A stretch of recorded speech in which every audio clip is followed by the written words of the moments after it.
Halo teman-teman, perkenalkan nama lengkap saya Gamaliel Susabun Amut. Saya dari kelas A, mata kuliah Perekonomian Indonesia, akan mempresentasikan hasil kerja saya terkait dengan materi UTS. Oke, pertama saya akan membahas tentang pertumbuhan ekonomi. Pertama, mengenai definisi, pertumbuhan ekonomi bisa didefinisikan sebagai sebuah proses dari perubahan kondisi perekonomian yang terjadi di suatu negara secara berkesinambungan untuk menuju keadaan yang dinilai lebih baik selama jangka waktu tertentu. Pertumbuhan ekonomi dapat diartikan juga sebagai proses kenaikan kapasitas produksi suatu perekonomian yang diwujudkan dalam bentuk kenaikan pendapatan nasional.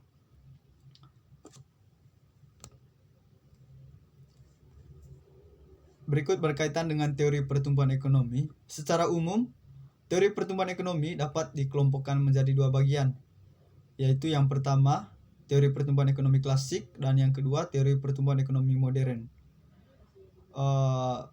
Pada teori pertumbuhan ekonomi klasik, analisisnya itu didasarkan pada kepercayaan akan efektivitas mekanisme pasar bebas. Jadi, pada teori ekonomi klasik ini yang ditekankan adalah pasar bebas, yang mana semua masyarakat dalam satu negara itu bebas melakukan kegiatan ekonomi, baik dari segi produksi, konsumsi maupun distribusi. Terus yang kedua, teori ekonomi modern. Jadi teori ekonomi modern ini yang mana lebih kepada campur tangan dari pemerintah. Lebih jelasnya saya akan membagi menjadi 4 bagian seperti yang tertera pada PPT saya. Seperti yang saya jelaskan sebelumnya bahwa teori ekonomi klasik menekankan tentang pentingnya faktor-faktor produksi dalam menaikkan pendapatan nasional dan mewujudkan pertumbuhan. Akan tetapi yang terutama diperhatikan adalah peranan tenaga kerja. Menurut teori ini, tenaga kerja yang berlebihan akan mempengaruhi pertumbuhan ekonomi. Jadi yang ditekankan adalah padat karya, bukan padat modal, karena pengaruh dari tenaga kerja itu dapat mendongkrak pendapatan nasional suatu negara. Yang kedua yaitu teori Schumpeter, menekankan tentang pentingnya peranan usahawan yang akan melakukan inovasi dan investasi untuk mewujudkan pertumbuhan ekonomi. Berbeda dengan teori sebelumnya, teori ini lebih menekankan tentang peranan usahawan. Jadi peran usahawan bisa dikatakan sebagai patron dalam kegiatan perekonomian. Terus yang ketiga yaitu teori Hrodomar. Teori ini mengatakan bahwa mewujudkan peranan investasi sebagai faktor yang menimbulkan pertambahan pengeluaran agregat. Teori ini pada dasarnya menekankan peranan segi permintaan dalam mewujudkan pertumbuhan. Perlu saya jelaskan juga bahwa teori Hrodomar ini merupakan perkembangan langsung dari teori makro Keynes jangka pendek menjadi teori makro jangka panjang. Menurut kedua ekonom ini, pengeluaran investasi tidak hanya memiliki pengaruh terhadap permintaan agregat, tetapi juga terhadap penawaran agregat melalui pengaruhnya terhadap kapasitas produksi.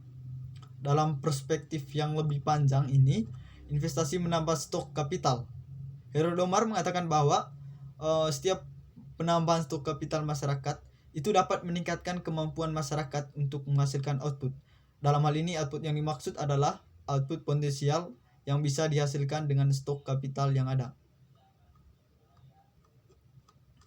Yang keempat yaitu teori neoklasik atau teori modern seperti yang jelaskan pada bagian awal tadi.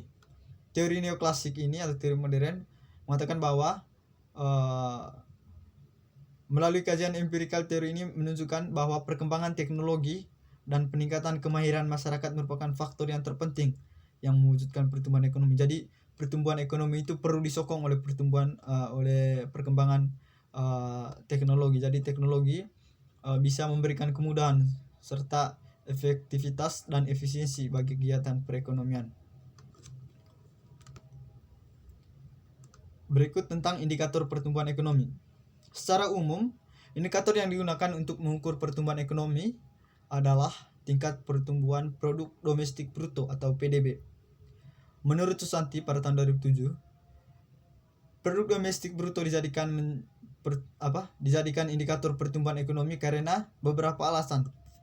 Yang pertama, produk domestik bruto adalah jumlah nilai tambah yang dihasilkan oleh seluruh aktivitas produksi di dalam perekonomian. Hal ini berarti bahwa peningkatan produk domestik bruto dapat mencerminkan peningkatan balas jasa kepada faktor produksi yang ditunjukkan dalam aktivitas produksi tersebut. Alasan kedua, yaitu produk domestik bruto dihitung atas dasar konsep aliran atau flow concept. Artinya bahwa perhitungan produk domestik bruto hanya mencakup nilai produk yang dihasilkan pada satu periode tertentu. Perhitungan ini tidak mencakup nilai produk yang dihasilkan pada periode sebelumnya. Pemanfaatan konsep aliran guna menghitung produk domestik bruto memungkinkan untuk membandingkan jumlah output yang dihasilkan pada tahun ini dengan tahun sebelumnya. Jadi di sini dilakukan perbandingan antara produk domestik bruto pada tahun yang dihitung dengan pada tahun sebelum tahun yang dihitung tersebut.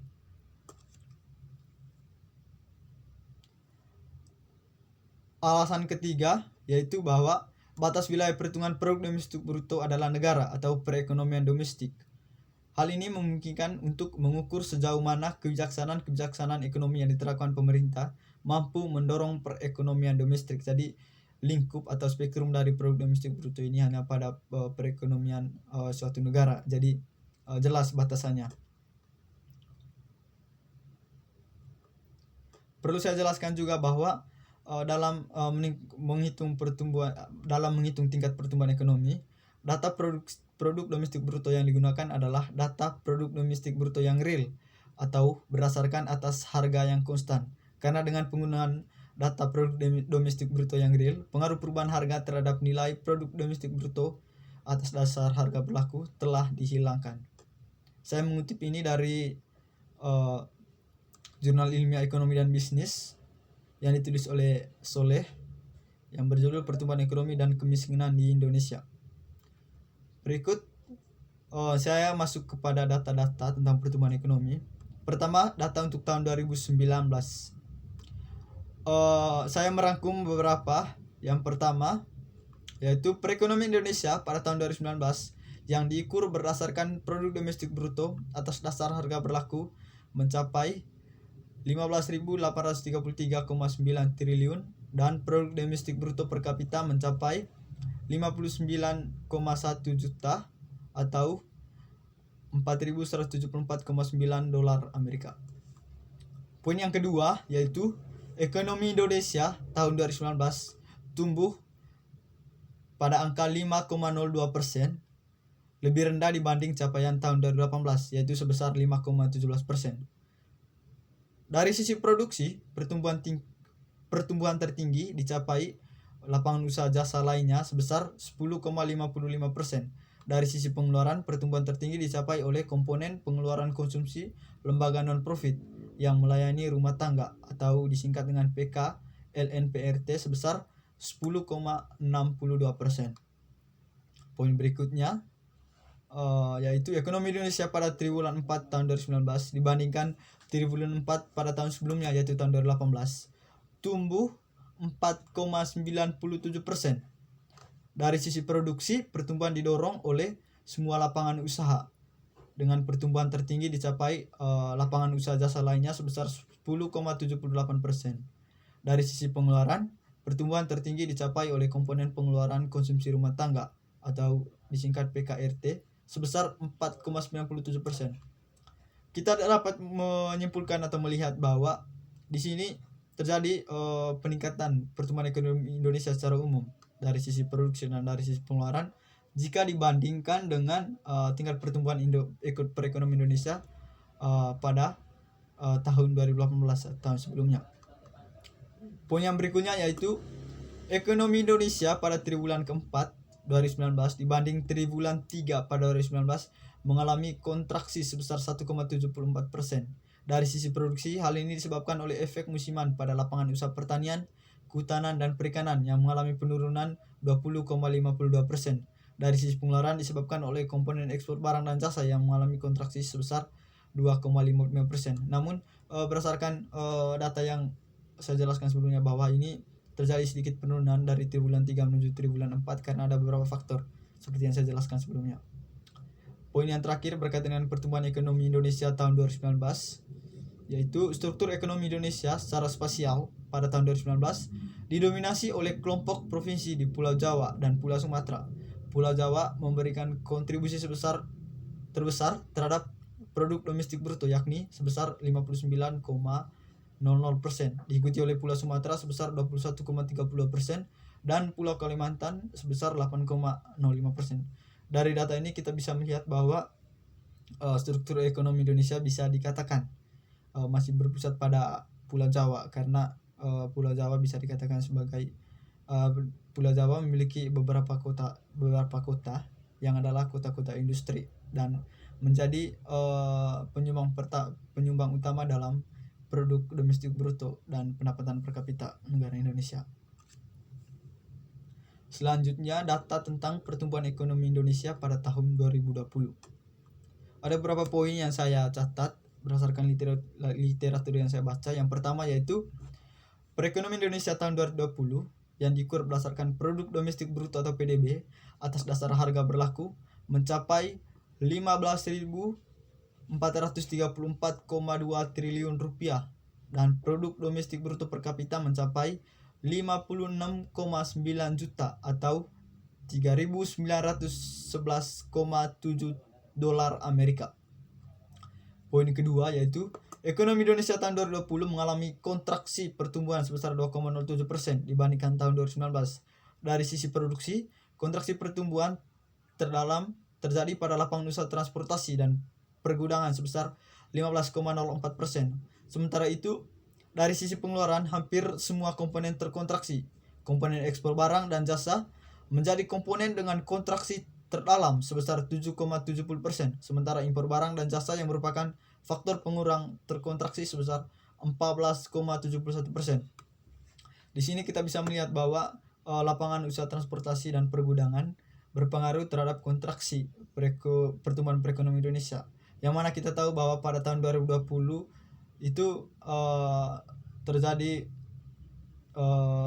terdapat regulasi atau peraturan dari pemerintah seperti PPKM atau PSBB yang berfungsi untuk meminimalisir mobilitas dari masyarakat guna mencegah penyebaran pandemi COVID-19. Karena kebijakan tersebut, maka lapangan transportasi itu dibatasi bahkan ditutup beberapa waktu lalu.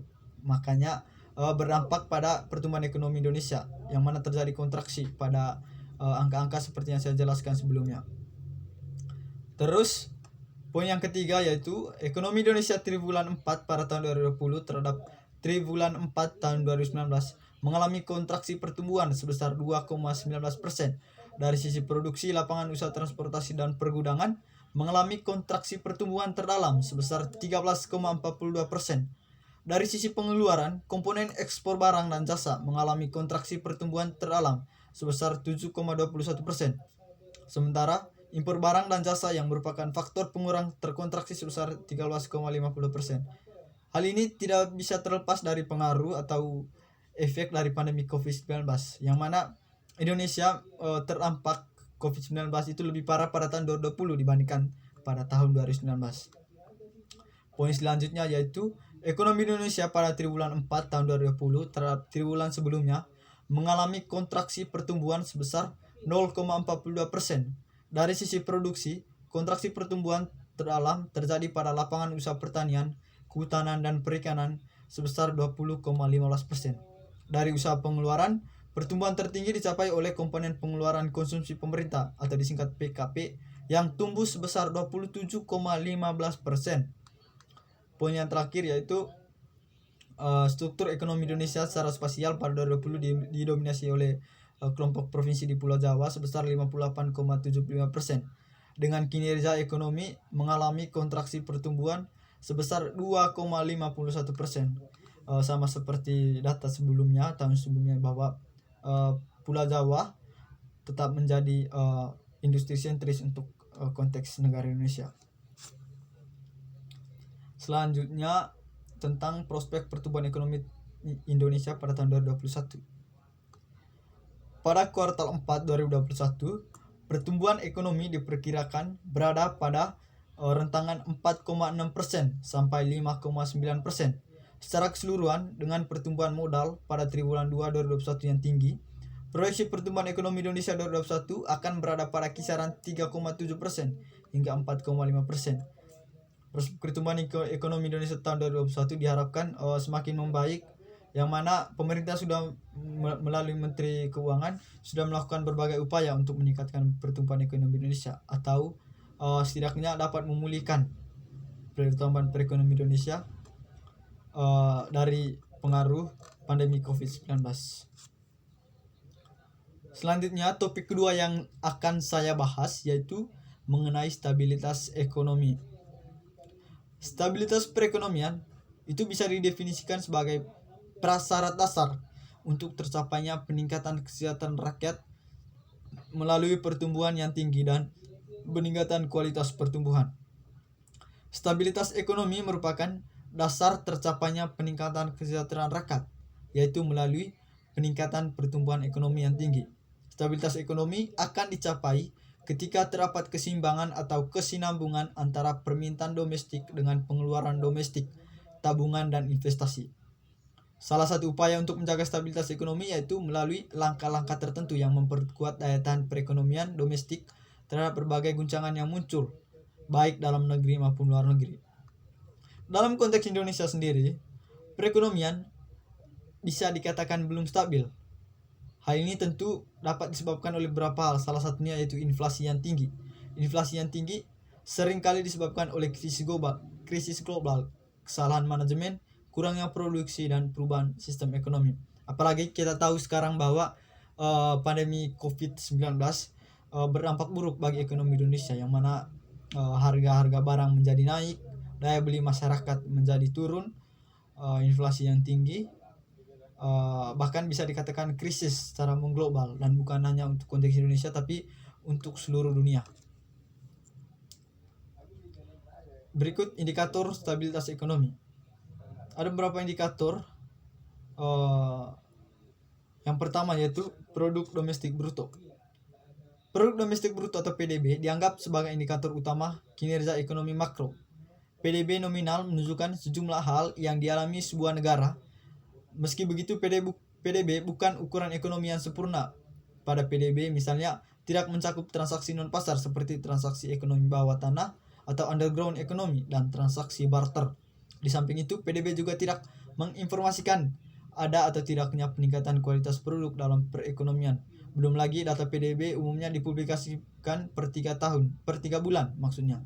Hal ini membuat sejumlah investor lebih suka menggunakan indikator ekonomi alternatif yang dirilis lebih cepat.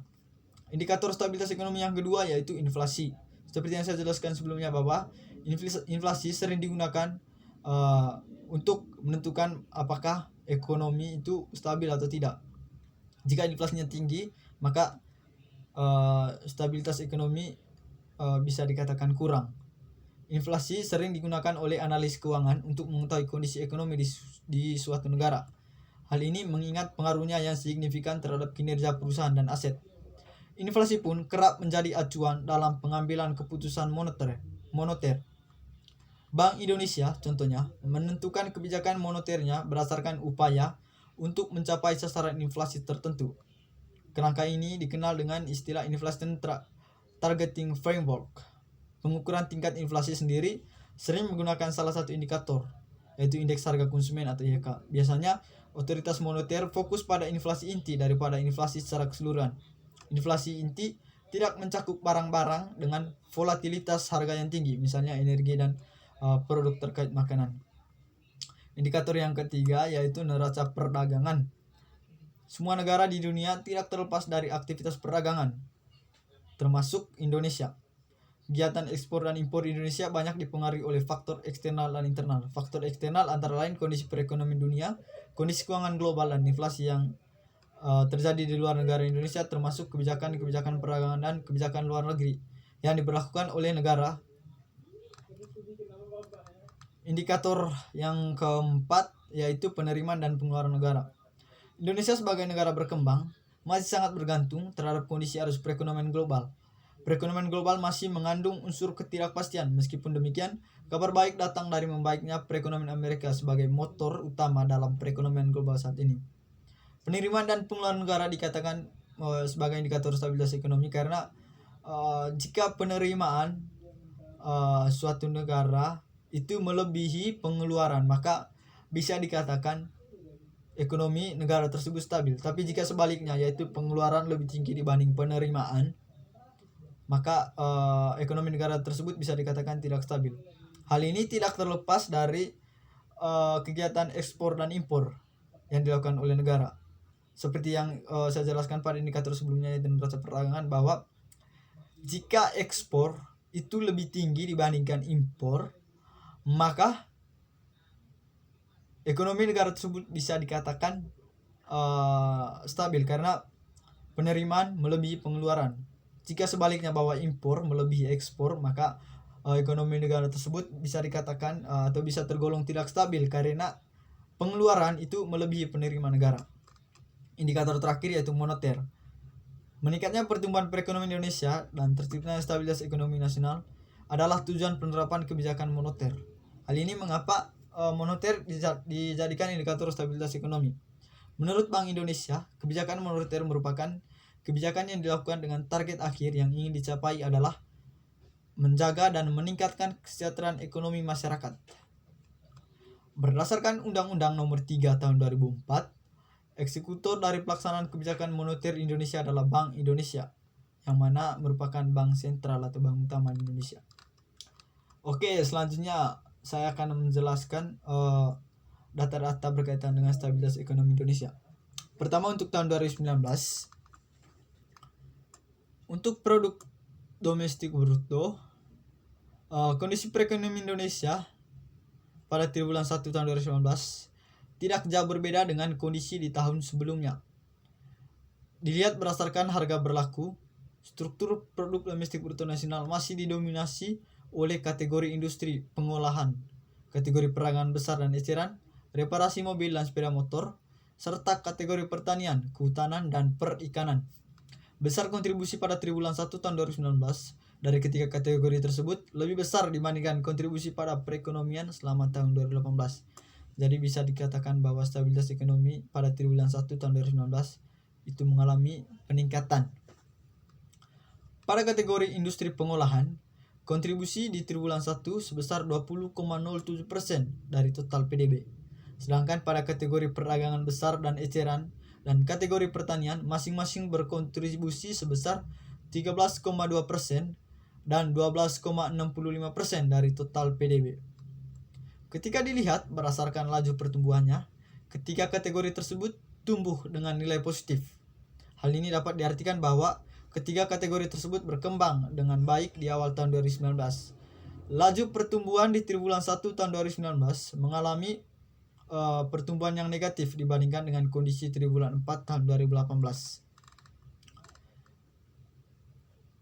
Kita masuk ke indikator yang kedua yaitu inflasi. Pada tahun 2019,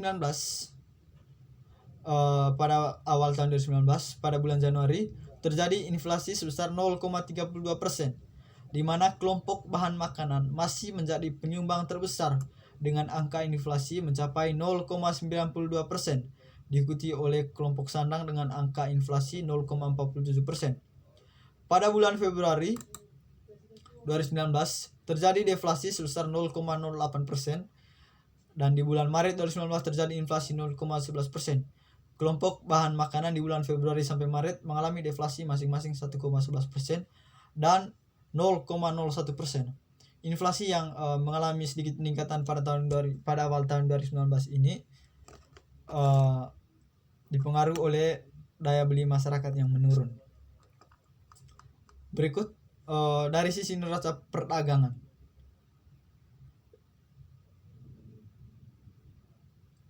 Kementerian Dalam Negeri pada tahun 2019 dalam menargetkan pertumbuhan ekspor disesuaikan dengan pertumbuhan ekspor yang terjadi atau secara realisasi ekspor tumbuh berapa persen, maka Maka untuk tahun 2019 di atas atau lebih tinggi dari pertumbuhan yang terjadi di tahun 2018. Maka ditetapkan sebesar 7,5% disesuaikan dengan pertumbuhan ekspor yang terjadi pada tahun 2018. Sampai dengan triwulan 1 2019, hanya Amerika Serikat yang pertumbuhannya tetap meningkat dan perekonomian Tiongkok tumbuh stabil. Di sisi lain, harga komoditas internasional bergerak turun, sedangkan harga minyak mentah justru mengalami peningkatan. Untuk tahun 2019, Kementerian Dalam Negeri menetapkan 5 unggulan ekspor Indonesia, yang harapannya kinerja komoditas tersebut dapat menggenjot atau mendongkrak nilai ekspor di tahun 2019.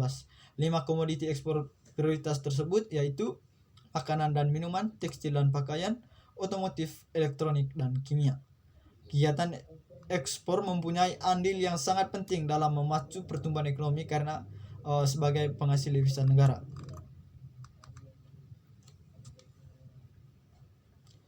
Berikut dari sisi penerimaan dan pengeluaran negara. Kita bisa melihat pada tabel penerimaan negara tahun 2015 tahun 2019. Kita fokus pada tahun 2019. Secara umum penerimaan negara selalu meningkat setiap tahun sejalan dengan belanja negara dan inflasi yang turut meningkat. Pada tahun 2019 pendapatan negara diperkirakan mencapai 2.165,10 triliun atau tumbuh sebesar 11,39% dari realisasi APBN 2018. Postur penerimaan negara terdiri dari komponen penerimaan pajak, penerimaan bukan pajak, dan hibah. Pajak tetap menjadi sumber utama penerimaan negara, disusul dengan penerimaan bukan pajak dan hibah.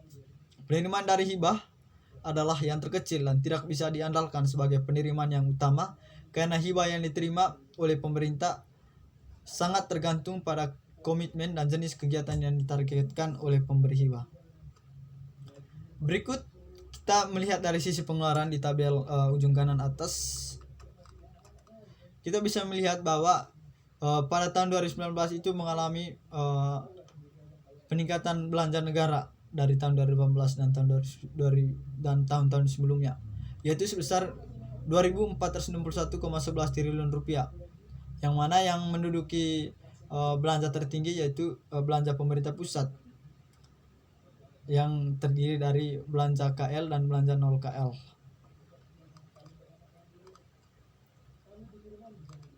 Lalu dari sisi moneter kita bisa melihat pada grafik atau diagram yang di bawah. Kita lihat pada tahun 2019 itu sedikit mengalami peningkatan untuk uang kuasi dibanding tahun 2018, yaitu sekitar 4 jutaan miliar rupiah, dan untuk kedua uang lainnya sama, uang kartal di luar bank umum dan BPR. Dan untuk simpanan giro rupiah itu kurang lebih sama dengan tahun 2018 dan 2017. Namun kita bisa melihat secara umum bahwa grafik atau diagram tersebut menunjukkan bahwa jumlah uang yang beredar di masyarakat mengalami peningkatan dari tahun ke tahun. Selain itu, likuiditas perekonomian atau bisa diistilahkan M2 juga mengalami pertumbuhan setiap tahun. Pada awal tahun 2019, likuiditas perekonomian tercatat mengalami pertumbuhan 5,51% atau meningkat sebesar 294,74 triliun. Kita beranjak untuk data pada tahun 2020. Yang pertama dari sisi produk domestik bruto, perekonomian Indonesia di triwulan 1 tahun 2020 mengalami goncangan yang berat. Proyeksi Bank Dunia terhadap pertumbuhan ekonomi di Indonesia di awal tahun sebesar 5,1%, sedikit naik dibandingkan dengan pertumbuhan ekonomi Indonesia di tahun 2019 yang sebesar 5,02%. Akan tetapi proyeksi ini dilakukan sebelum pandemi COVID-19 menyebar di seluruh dunia termasuk Indonesia. Jadi bisa dikatakan bahwa proyeksi ini bisa saja salah karena pengaruh pandemi COVID-19 di Indonesia. Yang kedua dari sisi inflasi. Dari sisi inflasi pada awal tahun 2020, laju inflasi secara umum adalah sebesar 0,39% dari 90 kota indeks harga konsumen atau YK. Sebanyak 79 kota mengalami inflasi dan 11 kota mengalami deflasi pada awal tahun. Pada Januari, inflasi didominasi oleh kenaikan harga yang ditunjukkan oleh kelompok bahan makanan 1,60%.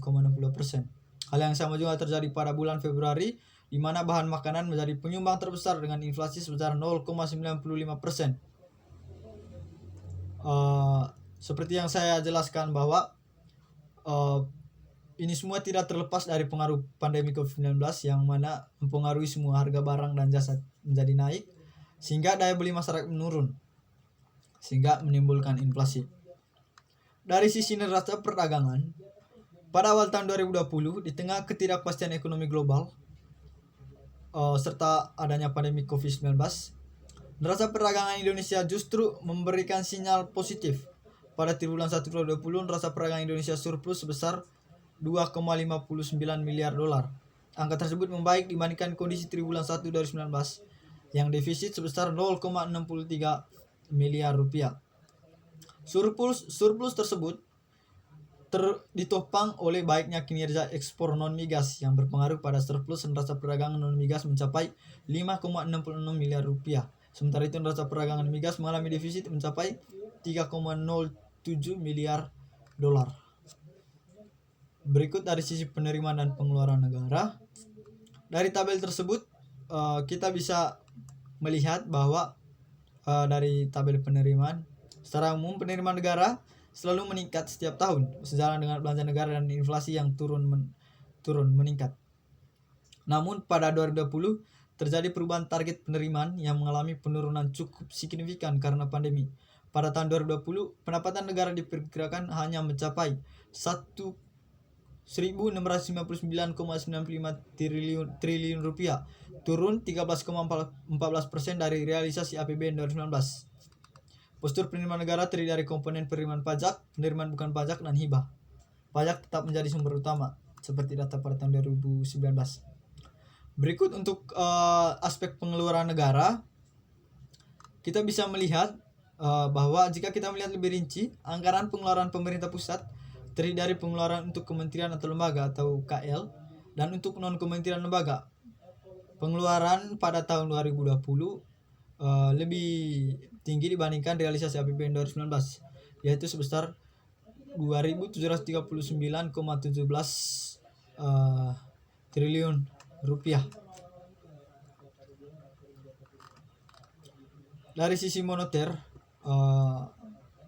peredaran uang pada awal tahun 2020 seperti pada tahun-tahun lalu semua komponen pendukung perekonomian mengalami penurunan dibandingkan dengan kondisi di bulan Desember tahun 2019. Memasuki bulan Februari dan Maret 2020 di tengah pandemi COVID-19 yang melanda seluruh dunia, pemerintah mulai mengambil langkah-langkah untuk menstimulus, mulai dari menggulirkan perbankan dan keuangan. Di tengah kondisi pandemi COVID-19, uang beredar M1 dan M2 masih terkendali dan pergerakannya masih sama dengan kondisi di tahun-tahun sebelumnya, di mana pada awal tahun peredaran uang selalu mengalami penurunan dibandingkan dengan kondisi uang beredar di bulan Desember tahun lalu. Berikut untuk prospek stabilitas ekonomi. Prospeknya pada tahun 2021 yaitu terjadi pemulihan ekonomi nasional yang sangat terkait erat dengan proses penanganan dan pengendalian pandemi COVID-19. Memasuki triwulan 3 2021, perekonomian nasional diharapkan pada tantangan meningkatnya penyebaran varian Delta COVID-19. Peningkatan kasus positif dan kematian COVID-19 yang disebabkan varian Delta telah mendorong diberlakukannya PPKM darurat. Penerapan PPKM diperkirakan mengurangi aktivitas ekonomi, khususnya konsumsi, investasi, dan ekspor. Secara sektoral, PPKM darurat juga akan berdampak pada sektor-sektor yang bergantung pada mobilitas masyarakat seperti perdagangan, transportasi, serta hotel dan restoran. Oleh karena itu, penyebaran varian Delta COVID-19 tersebut dapat menjadi downside risk atau outlook pertumbuhan ekonomi pada paruh kedua tahun 2021. Dan sekarang kita tidak bisa menutup mata bahwa dampak pemberlakuan PPKM kali lalu itu mempengaruhi keluasan ekonomi karena terjadi pembatasan mobilitas masyarakat sehingga aktivitas ekonomi terganggu atau bisa dikatakan terombang-ambing. Poin utama yang ketiga yang akan saya jelaskan berikutnya yaitu berkaitan dengan ketenaga kerjaan.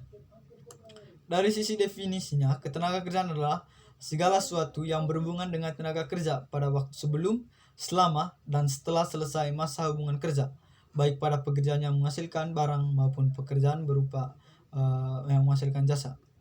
Dari aspek hukum, ketenagakerjaan merupakan bidang hukum privat yang memiliki aspek publik karena meskipun hubungan kerja dibuat berdasarkan kebebasan para pihak, namun terdapat sejumlah ketentuan yang wajib tunduk dan pada ketentuan pemerintah dalam artian hukuman publik. Ketenagakerjaan berkontribusi pada perekonomian Indonesia, perekonomian nasional karena dapat meningkatkan pendapatan per kapita. Jika pengangguran dalam satu negara itu tergolong sedikit, maka pertumbuhan ekonominya dapat berjalan dengan baik karena terdapat ekonomi padat karya yang mana semua orang bisa menghasilkan uang sehingga dapat meningkatkan daya beli. Ada beberapa indikator ketenagakerjaan. Yang pertama, perencanaan tenaga kerja yang adalah gambaran efektivitas peran perencanaan tenaga kerja dan sebagai guidance dalam pemecahan berbagai masalah ketenagakerjaan di masa mendatang sehingga mampu mengarahkan pembangunan ketenagakerjaan kepada 4 tujuan utama pembangunan ketenagakerjaan sesuai ketentuan pasal 4 Undang-Undang Nomor 13 Tahun 2003 tentang ketenagakerjaan. Yang kedua yaitu penduduk dan tenaga kerja yang merupakan gambaran kemampuan suatu perekonomian dalam memberdayakan dan mendayagunakan angkatan kerja secara optimal dan manusiawi. Indikator berikutnya yaitu kesempatan kerja yang menggambarkan ketersediaan kesempatan kerja. Indikator berikutnya yaitu pelatihan kerja dan kompetensi kerja yang menggambarkan kemampuan pemerintah untuk memberikan, meningkatkan, serta mengembangkan kompetensi kerja, produktivitas, disiplin, sikap, dan etos kerja kepada seluruh angkatan kerja. Yang berikutnya yaitu produktivitas tenaga kerja yang menggambarkan kemampuan tenaga kerja nasional dan daerah dalam menghasilkan barang dan jasa. Indikator berikutnya yaitu hubungan industrial yang merupakan gambaran efektivitas hubungan industrial dalam mewujudkan ketenangan bekerja dan ketenangan berusaha atau industrial peace. Yang berikutnya itu kondisi lingkungan kerja yang menggambarkan efektivitas perlindungan terhadap tenaga kerja. Indikator berikutnya yaitu pengupahan dan kesejahteraan pekerja yang menggambarkan kemampuan suatu perekonomian dalam mewujudkan kesejahteraan bagi para buruh atau pekerja atau karyawan dan keluarganya melalui sistem pengupahan yang berkeadilan dan layak. Jadi harus ada jaminan kesejahteraan para pekerja. Indikator yang terakhir yaitu jaminan sosial tenaga kerja yang menggambarkan ketersediaan perlindungan dasar bagi angkatan kerja terhadap risiko bekerja dalam bentuk jaminan sosial tenaga kerja.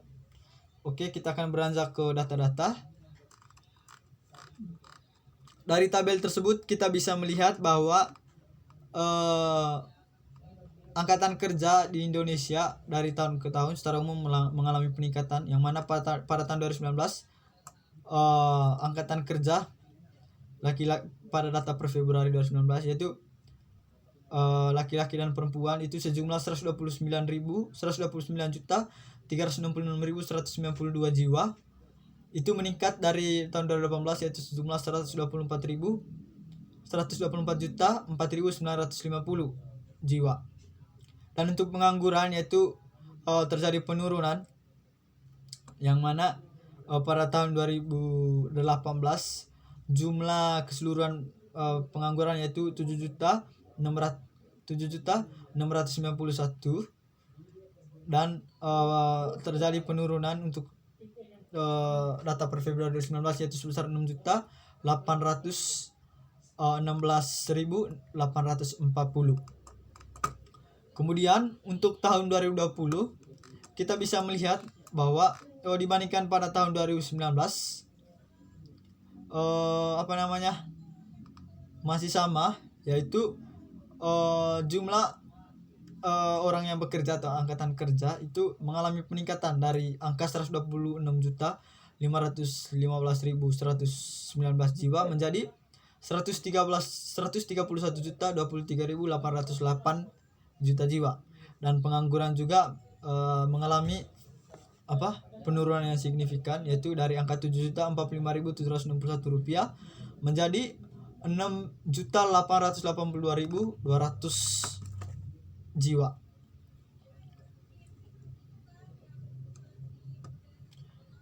Jika dilihat dari jenis kelamin, pada tahun 2019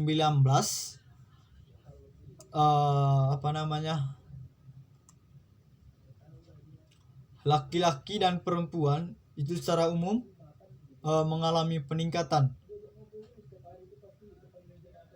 yang mana untuk TPAK terjadi peningkatan dari angka 67,49 menjadi 69,17. Demikian juga untuk yang TKK meningkat dari 94,72 menjadi 95,01. Namun untuk tingkat pengangguran yaitu mengalami penurunan, dan ini merupakan angin segar karena mengalami penurunan yaitu dari 5,28 menjadi 44,99. Kemudian kita bisa melihat di grafik atau tabel yang kedua yang di bagian bawah, yaitu berdasarkan tempat tinggal dari tahun 2016 ke 2020, angkatan kerja yang yang berada di kota itu meningkat dari angka 66,11 menjadi 67,51. Demikian juga untuk dari pedesaan dari 69,27 menjadi 71,43. Dan untuk tingkat pengangguran mengalami penurunan untuk perkotaan sejumlah 6,31 menjadi 6,15, dan untuk pedesaan 3,99 menjadi 3,55. Berikut untuk prospek ketenaga kerjaan Indonesia tahun 2021. Pada tahun 2021 penyerapan tenaga kerja diperkirakan bakal mencapai 1 juta hingga 1,5 juta orang, dan diestimasikan terus berlangsung hingga 2022 dengan penyerapan tenaga kerja mencapai 3 juta orang. Proyeksi tersebut mengindikasikan 2021 sebagai momentum bagi pemulihan pasar kerja tanah air yang masih terpuruk akibat pandemi COVID-19.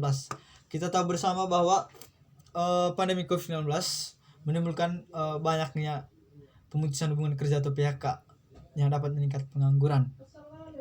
Dalam hal ini, pendidikan vokasi memerlukan sistem yang mana harus ada lembaga khusus yang mengatur. Tidak bisa dibiarkan berjalan sendiri-sendiri, karena pelatihan pekerja dari dulu juga sudah ada, tapi tidak tersistem. Jadi Indonesia harus memberdayakan vokasi atau pendidikan vokasi bagi para pekerja untuk meningkatkan kualitas tenaga kerjaan. Kita ke topik selanjutnya, topik terakhir, yaitu berkaitan dengan neraca pembayaran. Neraca pembayaran atau biasa disebut balance of payment atau BOP adalah catatan yang dilakukan secara sistemik atas keseluruhan transaksi ekonomi yang dilakukan oleh suatu negara dengan negara lain yang berupa perdagangan barang dan jasa, transfer keuangan dan moneter antara penduduk Indonesia dengan penduduk luar negeri selama satu periode tertentu. Secara sederhana, neraca pembayaran merupakan suatu catatan sistematis dalam transaksi ekonomi atau perdagangan internasional yang dilakukan dalam jangka waktu satu periode. Saya tadi sudah menyebutkan bahwa neraca perdagangan ini berkaitan dengan ekspor impor, yang mana ekspor yaitu kegiatan mengirim atau menjual barang ke luar negeri, dan impor yaitu kegiatan membeli atau mendatangkan barang dari luar negeri. Dan ekspor dan impor ini merupakan indikator dari neraca pembayaran. Aktivitas ekspor adalah neraca biasanya terjadi ketika suatu negara sudah mampu memproduksi barang dan jasa yang jumlahnya besar dan kebutuhan di dalam negeri sudah mencukupi. Sedangkan impor yaitu kegiatan memasukkan barang ke dalam daerah pabean atau ke dalam negeri. Neraca pembayaran bisa dikatakan stabil atau bisa dikatakan seimbang jika ekspor dan impor itu seimbang. Jadi jumlah barang yang dijual itu seimbang dengan jumlah barang yang dibeli atau yang didatangkan dari luar negeri. Jika misalkan impor itu lebih tinggi dari ekspor, maka neraca itu tidak seimbang dan menimbulkan suatu defisit dalam perekonomian atau dalam neraca perdagangan, karena terjadi pengeluaran yang melebihi pendapatan. Namun sebaliknya, jika ekspor itu melebihi impor, maka terjadi surplus perekonomian karena penerimaan negara atau pendapatan negara melebihi pengeluaran atau beban negara. Selanjutnya kita beranjak ke data-data. Di tabel bagian atas kita bisa melihat bahwa ditinjau dari aspek migas dan non migas pada tahun 2016 sampai 2019 itu nilai ekspornya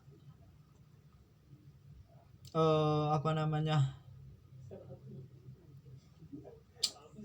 bisa dikatakan meningkat untuk migas dan non migas. Dan untuk yang tabel yang kedua yaitu nilai impornya,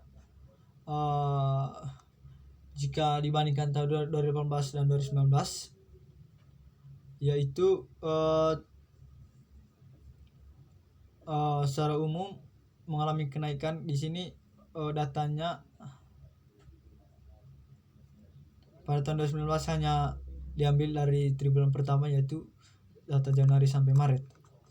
Dan untuk 2020 secara umum sama dengan tahun-tahun sebelumnya yang mana terjadi peningkatan. Terus prospek neraca pembayaran atau neraca perdagangan Indonesia pada tahun 2021. Berdasarkan data Badan Pusat Statistik atau disingkat BPS, surplus neraca perdagangan Indonesia September 2021 mencapai 4,37 miliar dolar Amerika Serikat, meskipun lebih rendah dibandingkan dengan surplus bulan sebelumnya sebesar 4,75 miliar dolar Amerika Serikat. Dengan perkembangan tersebut, neraca perdagangan Indonesia terus mencatat nilai positif sejak Mei 2020. Neraca perdagangan Indonesia pada Januari sampai September 2021 secara keseluruhan mencatat surplus 25,07 miliar dolar Amerika Serikat, jauh lebih tinggi dibandingkan dengan capaian pada periode yang sama tahun 2020 sebesar 13,35 miliar dolar Amerika Serikat. Sekian presentasi dari saya. Mohon maaf jika ada kesalahan kata ataupun ada kekurangan dalam presentasi saya. Dan semoga apa yang saya bahas ini dapat memberikan pengetahuan baru bagi teman-teman. Sekian dan terima kasih.